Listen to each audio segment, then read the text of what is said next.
भरतपुर नाम के गांव में सिम्बा नामक एक लड़का रहता था। सिम्बा अनपढ़ था।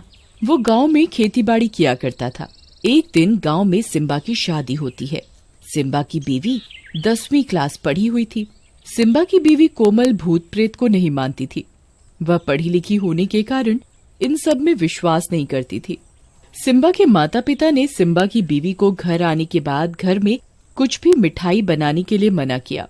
कोमल को सिम्बा के माता पिता की ये बात बहुत अजीब लगी। आखिर इस घर में कभी मीठा क्यों नहीं बनता और सिम्बा के माता पिता ने उसे बनाने के लिए मना क्यों किया। कोमल को शादी से पहले रोज सुबह उठकर पूजा करने की आदत थी और वो भगवान जी को मीठे का ही भोग लगाती और सबको वही प्रसाद बांटती। परंतु सिम्बा के माता पिता ने उसे घर में मीठा बनाने व खाने से मना कर दिया था। इस बात से कोमल बहुत परेशान हुई। कोमल अपने पति सिम्बा से बात करते हुए, आज मुझे माँ पिताजी ने घर पर मीठा बनाने व खाने के लिए मना किया। हाँ कोमल, मैं ये बात तुम्हें बताना भूल गया। क्यों, क्या हुआ? अरे हमारे गांव में मीठा बनाना व खाना बिल्कुल मना है। हमारे गांव में अगर किसी के घर पर भी मीठा आ जाता है तो उसी दिन उसके घर में कुछ अनहोनी हो जाती है। अरे ये कैसे हो सकता है कि सारे गांववासी मीठा बनाने और खाने से डरते हैं? हाँ कोमल, हमारे गांव में एक चुड़ैल का साया है। वो चुड़ैल सिर्फ खाने में मीठा ही खाती है और अगर गांव में किसी के भी घर में मीठा बन जाए तो उस चुड़ैल को पता लग जाता है। वो मीठा खाने के बहाने उसके घर में आ जाती है और उसके घर में अनहोनी कर देती है। कोमल ये बात सुनकर बहुत जोर जोर से हंसने लगती है। अच्छी, आपने भी क्या कहानी बनाई है? नहीं कोमल, तुम इस बात को बिल्कुल भी मजाक मत लेना। ये एक सच्ची बात है। और तुम्हें इस बात का बहुत ध्यान रखना है, हमारे घर पर कोई दिक्कत ना हो।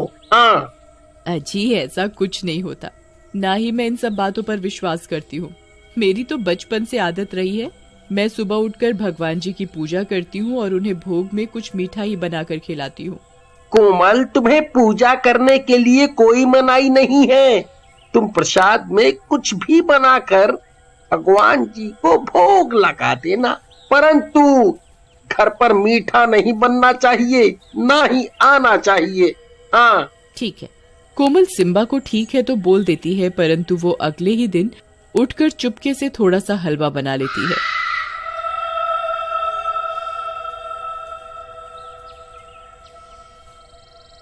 मैं भी आज देखती हूँ कि चुड़ैल कहाँ से आती है और मेरा हलवा खाकर जाती है। दोपहर में जब घर में कोमल के सिवा कोई नहीं होता तब कोमल देखती है कि उनकी पड़ोसन की बेटी बाहर खेल रही है। कोमल उसे चुपके से बुलाती है। गुड़िया, गुड़िया, सुनो, मैंने आज अपने हाथ से हलवा बनाया है, जरा सा खाकर तो बताओ कैसा बना। नहीं आंटी, ये मैं नहीं खा सकती। मुझे मम्मी ने मना किया है मीठा खाने के लिए, और आप भी मत खाओ। अगर उस मीठा खाने वाली चुड़ैल को पता लग गया ना तो हम दोनों की जान को आफत है। आप इसे जल्दी से फेंक दो। अरे गुड़िया, ये चुड़ैल बुड़ैल कुछ नहीं होता। आ जाओ, हम दोनों ही मिलकर खाते हैं। कोमल की बात सुनकर गुड़िया को भी खाने का लालच आ जाता है। ठीक है आंटी, पर आप ये बात मम्मी को मत बताना। अरे तुम इस बात की चिंता मत करो, मैं किसी को कुछ नहीं बताऊंगी। गुड़िया कोमल का बनाया हलवा खा ही रही होती है, तभी चुड़ैल को मीठे की खुशबू आ जाती है।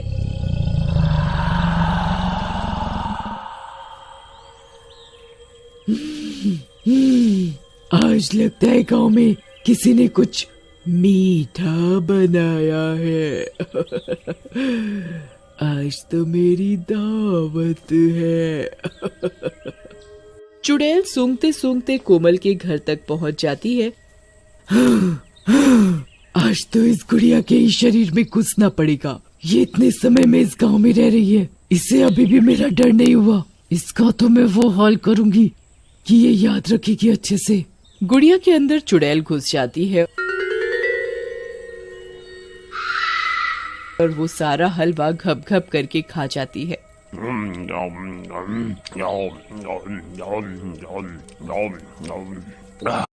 हलवा खाकर गुड़िया अपने घर चली जाती है। गुड़िया के अंदर अब चुड़ैल घुसने के कारण वो अजीबोगरीब हरकत करने लग जाती है। गुड़िया की आंखें बिल्कुल लाल हो जाती हैं और ये घर जाकर खाने के लिए बहुत जोर जोर से चिल्लाने लगती है। ए बुढ़िया, खाना ला मेरे लिए। गुड़िया, तुम्हें क्या हुआ? तुम इतनी बदतमीजी से बात कैसे कर रही हो? ए बुढ़िया, मुझसे ज्यादा सवाल जवाब मत कर, जितना बोला है उतना कर तू।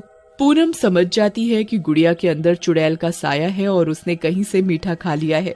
गुड़िया मीठे के लिए चिल्ला रही होती है। मुझे जलेबी खानी है, रसगुल्ले खाने हैं, मुझे मीठा चाहिए। कोमल ही अच्छी है, वही मुझे चुप चुप कर हलवा बनाकर खिलाती है। पूनम समझ जाती है कि उसे मीठा सिम्बा की नई नवेली दुल्हन कोमल ने खिलाया है। हाँ गुड़िया बेटा, तुम अंदर कमरे में बैठो, मैं तुम्हारे लिए अभी गरम गरम जलेबी बनाकर लाती हूँ। हाँ, ये हुई ना बात, मेरे लिए बहुत सारी जलेबी बनाकर ला, मैं आज मीठे से ही पेट भरूंगी। ठीक है, तुम अंदर कमरे में बैठो, इतने में मैं तुम्हारे लिए गर्मा गर्म जलेबी बनाती हूँ। पूनम गुड़िया को जलेबी के बहाने अंदर कमरे में ले जाती है और कमरे का गेट लगा देती है। गेट खोल बुढ़िया, तूने मुझे पागल बनाया है, मुझे मीठा खाना है। गुड़िया पूरी रात कमरे का गेट बजाती रहती है, परंतु पूनम दरवाजा नहीं खोलती। अगले दिन पूनम गांव के बाबा के पास जाती है और उनके पास जाकर बहुत रोती है। बाबा, मेरी गुड़िया को बचा लो, मेरी गुड़िया के अंदर मीठा खाने वाली चुड़ैल घुस गई है, उसे बचा लो बाबा, मेरी बेटी मर जाएगी, उसे बचा लो। इस चुड़ैल ने तो नाक में ही दम कर रखा है, ये आए दिन किसी न किसी गांव वासी के घर पर अनहोनी करती रहती है।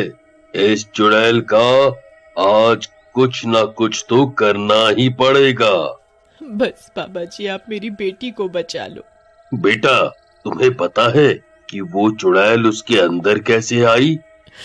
जी बाबा जी, वो हमारे पड़ोस में सिम्बा की नई नवेली दुल्हन आई है, उसने हलवा बनाकर मेरी गुड़िया को खिला दिया है, उसके ही चक्कर में मेरी गुड़िया के शरीर में चुड़ैल ने प्रवेश कर लिया है। कोई बात नहीं बिटिया, तुम फिक्र मत करो, मैं समझ गया अब इस चुड़ैल के साथ क्या करना है। जी बाबा, बताइए। मैं तुम्हें ये गंगा जल दे रहा हूँ, तुम ऐसा करना, आज घर जाकर कुछ मीठा ही बनाना और मीठा बनाते हुए उसके अंदर ये गंगा जल डाल देना और साथ ही वही प्रसाद तुम अपने घर के मंदिर में हनुमान जी को भोग लगाना और उसके बाद तुम वही मीठा प्रसाद के रूप में अपनी बेटी गुड़िया को दे देना। जी बाबा, मैं ऐसा ही करूंगी। बाबा पूनम को गंगा जल थमा देता है और घर पर जाकर मीठा बनाने को कहता है। पूनम घर जाती है और बहुत सारी जलेबी बनाती है। गुड़िया, ये लो बेटा, मैंने तुम्हारे लिए जलेबी बना दी, तुम्हें यही खानी थी ना? ए पागल बुढ़िया औरत, तुझे पता है ना मैं कल से भूखी हूँ, तूने मुझे कमरे में बंद क्यों कर दिया? तुझे तो मैं अच्छे से बताऊंगी, रुक जा, मैं पहले जलेबी खा लूं, फिर देखती हूँ तुझे। चुड़ैल घप घप करके सारी जलेबी खाने लगती है।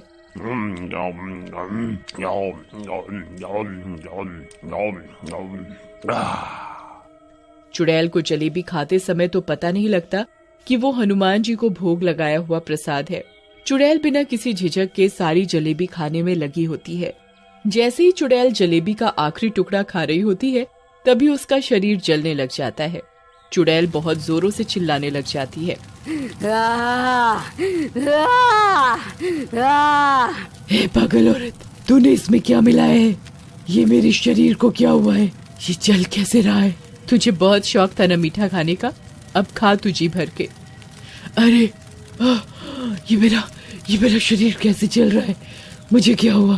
तुझे पता नहीं है, ये कोई साधारण जलेबी नहीं है, ये गंगा जल में बनाई गई जलेबी है और हनुमान जी को भोग लगाई हुई है। तू मुझे क्या बताएगी? आज तो तेरा ही खात्मा है। देखते ही देखते चुड़ैल जलने लग जाती है और राख हो जाती है।